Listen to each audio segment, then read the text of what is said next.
Now for the fun part. Let's connect our Azure DevOps repository with Microsoft Sentinel. Right now, I'm in Microsoft Sentinel solution. On the left bar, in the content management section, select repositories. From here, click on Add New. You will be moved to Deployment Wizard to set up your connection. Let's start with the name for your connection. You can also fill out the description, but I will leave it blank for now. After that, you can select source control. As mentioned before, you have two options, Azure DevOps and GitHub. Let's change it to Azure DevOps. Now you will have to authorize your Azure DevOps account. Just click on the button next to it. Once you are authorized, a new drop-down menu will pop out. You should see your organization in here. As you confirm your organization, a new pop-up window will show up for project. Again, select your project and move to the repository next.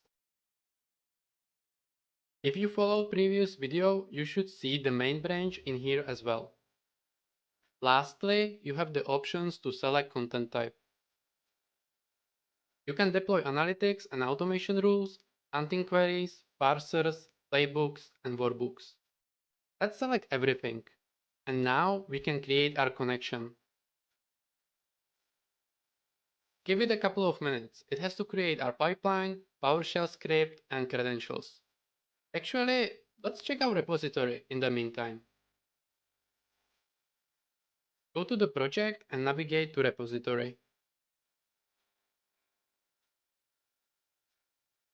You should see folder Sentinel. If I open it, PowerShell script with our pipeline definition is inside. Therefore, we should see successful deployment in Azure as well. Let's go back to Sentinel, and if you check notification section, connection should be created. That's good, everything went as it should. Or at least that would be the case if Microsoft didn't change the free functionalities for Azure DevOps. Let me show you something. I will go back to repositories in Sentinel. And do you see it? Last deployment status failed.